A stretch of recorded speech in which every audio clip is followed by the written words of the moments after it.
चलिए अब आगे बढ़ते हैं, बात करते हैं श्री कृष्ण जन्मभूमि मामले से जुड़ी हुई, जो कि लगातार सुर्खियों में बना रहता है। और श्री कृष्ण जन्मभूमि मामले से जुड़ी बड़ी जानकारी आप तक इस वक्त ये पहुंचा दें कि मुस्लिम पक्ष की उन 3 याचिकाओं पर फैसला लिया जाना है, सुनवाई होनी है, जो कि मुस्लिम पक्ष की तरफ से दायर की गई थी, और ये फैसला लिया जाना है 21 नवंबर को। बिल्कुल, और 21 नवंबर पर सबकी निगाहें टिकी है कि आखिर सुप्रीम कोर्ट की तरफ से क्या कहा जाता है। लेकिन आपको ये बता दें कि मुस्लिम पक्ष ने जो याचिकाएं दायर की गई है उसके मुताबिक, यानी कि इलाहाबाद कोर्ट ने जो फैसला सुनाया था और ये कहा था कि हिंदू पक्ष की जो याचिका है वो सुनवाई योग्य है, और इसी के खिलाफ मुस्लिम पक्ष जो है वो पहुंचा है सुप्रीम कोर्ट। अब सुप्रीम कोर्ट में 21 नवंबर को क्या होता है, इस पर इंतजार सभी को है।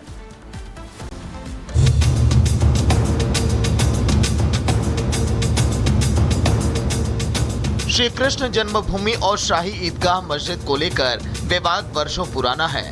हिंदू पक्ष लगातार इस बात पर जोर देता रहा कि यह जगह श्री कृष्ण की जन्मभूमि है। कोर्ट में हिंदू पक्ष की ओर से 18 याचिकाएं दायर की गईं। मथुरा के श्री कृष्ण जन्मभूमि मामले में 21 नवंबर को सुप्रीम कोर्ट में सुनवाई होगी। शाही ईदगाह कमेटी की तरफ से दाखिल कुल 3 याचिकाओं पर सुप्रीम कोर्ट सुनवाई करेगा। मुस्लिम पक्ष की याचिकाओं में इलाहाबाद हाई कोर्ट के उस फैसले को चुनौती दी गई है जिसमें हाई कोर्ट ने हिंदू पक्ष की ओर से दायर मुकदमे को सुनवाई लायक माना था। मुस्लिम पक्ष की दूसरी याचिका में उस फैसले को भी सुप्रीम कोर्ट में चुनौती दी गई है जिसमें मथुरा की निचली अदालत में चल रहे सभी मुकदमों को हाई कोर्ट के द्वारा अपने पास सुनवाई के लिए ट्रांसफर करने का फैसला भी शामिल है। मुस्लिम पक्ष ने हाई कोर्ट के उस आदेश को भी सुप्रीम कोर्ट में चुनौती दी है जिसमें हाई कोर्ट ने इस विवाद से जुड़े सभी 15 मुकदमों को एक साथ जोड़कर सुनवाई करने का फैसला लिया था। इलाहाबाद हाई कोर्ट ने मथुरा में स्थित श्री कृष्ण जन्मभूमि और शाही ईदगाह मस्जिद विवाद केस में 1 अगस्त को बड़ा फैसला सुनाया था। हाई कोर्ट ने कहा था कि यह बात सुनवाई के योग्य है। अदालत ने हिंदू पक्ष की याचिकाओं की सुनवाई नहीं करने की मांग वाली मुस्लिम पक्ष की याचिका खारिज कर दी थी। मुस्लिम पक्ष की याचिका में मांग की गई थी कि हिंदू पक्ष की याचिका को खारिज किया जाए, लेकिन इलाहाबाद हाई कोर्ट ने मुस्लिम पक्ष की इस याचिका को ही खारिज कर दिया। कोर्ट अब हिंदू पक्ष की उन याचिकाओं पर सुनवाई करेगा जिनमें दावा किया गया है कि मथुरा की शाही ईदगाह मस्जिद के नीचे ही असली श्री कृष्ण जन्म स्थान है। ऐसे में वर्षों पुराने इस विवाद में देश की सर्वोच्च न्यायालय का क्या फैसला आता है, सभी की इस पर निगाहें होंगी। Bureau report, Republic Bharat.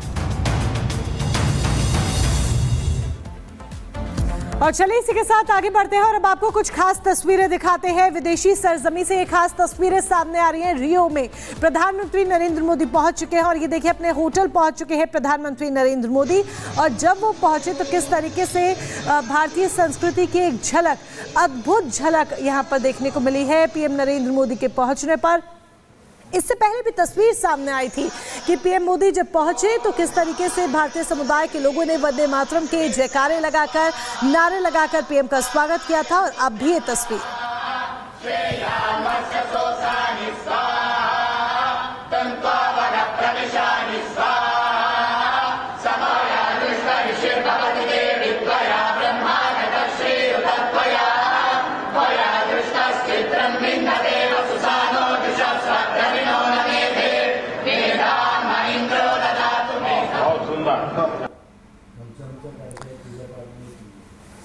तो ये खूबसूरत तस्वीरें लगातार सामने आ रही है कि किस तरीके से मंत्रोच्चारण यहाँ पर किया गया।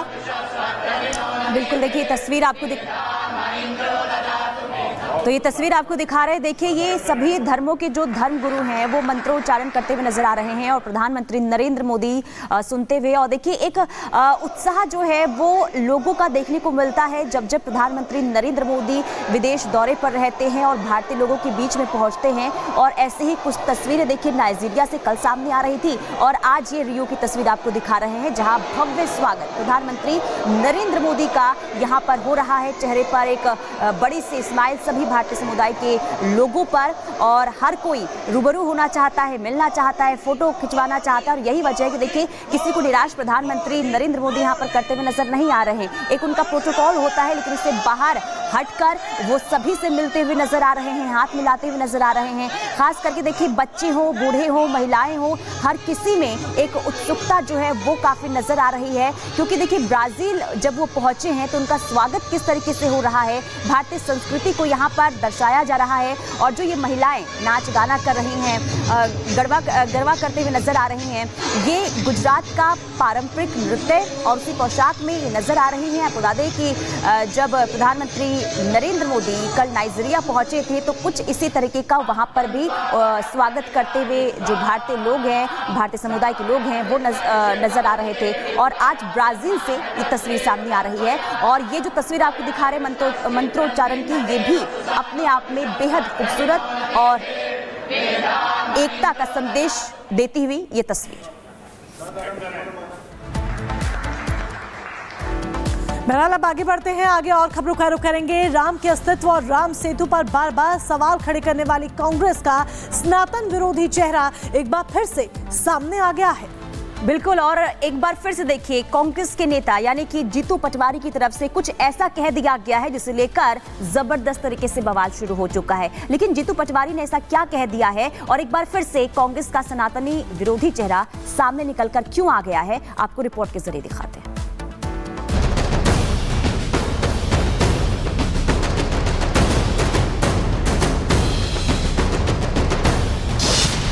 कांग्रेस का सनातन विरोधी चेहरा बेनकाब।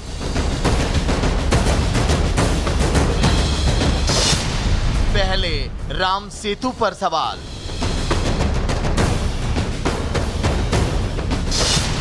अब राम लक्ष्मण और उज्जैन पर बयान।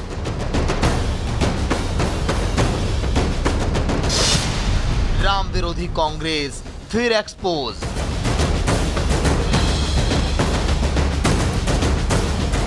मध्य प्रदेश के मुख्यमंत्री मोहन यादव की ब्रिटेन और जर्मनी की यात्रा को लेकर कांग्रेस के पेट में दर्द हो रहा है। मध्य प्रदेश कांग्रेस प्रमुख जीतू पटवारी यात्रा को लेकर विवादित बयान देकर एक बार फिर अब सुर्खियों में आ गए। कांग्रेस ने मुख्यमंत्री मोहन यादव की ब्रिटेन और जर्मनी की यात्रा को निवेश के नाम पर खुला नाटक करार दिया और तंज कसा कि वह प्रधानमंत्री नरेंद्र मोदी की तरह अंतर्राष्ट्रीय पर्यटक बनना चाहते हैं। जीतू पटवारी यहीं नहीं रुके। जीतू पटवारी ने कांग्रेस का सनातन विरोधी वाला चेहरा एक बार फिर उजागर किया और ये तक कह दिया कि लंदन जाकर सीएम क्या करेंगे, वहां पर इन्वेस्टमेंट की बात नहीं करते, राम लक्ष्मण और उज्जैन की बात करेंगे। अब लंदन क्यों जा रहे हैं, क्या जा रहे हैं, कितने देशों के जा रहे हैं, कोई एजेंडा है क्या? नहीं, बस फटाक से खड़े हुए और लंदन चलो, अब मेरी इमेज वहाँ पे बनाएंगे और वहाँ भी धार्मिक भाषण ही देंगे आप। वहाँ भी उज्जैन के प्राचीन काल और राम और लक्ष्मण की बात करेंगे। सत्तारूढ़ बीजेपी ने पलटवार करते हुए कांग्रेस को विकास विरोधी बताया और कहा कि वह पर्यटन नहीं बल्कि राज्य की बेहतरी के लिए निवेश आकर्षित कर रही है। मोहन यादव 23 नवंबर से 1 दिसंबर तक दोनों यूरोपीय देशों की यात्रा पर रहेंगे। बीजेपी ने साथ ही ये भी कहा कि कांग्रेस अध्यक्ष के इस बयान से समझ आता है कि कांग्रेस का चरित्र राम विरोधी है। इन्हें सनातन से चिढ़ है। ये रामकृष्ण का देश है, हम उनकी बात नहीं करेंगे तो भला कौन करेगा। उन्हें विपक्ष में रहकर राम से इतनी नफरत है, अगर सरकार में आएंगे तो भला क्या करेंगे।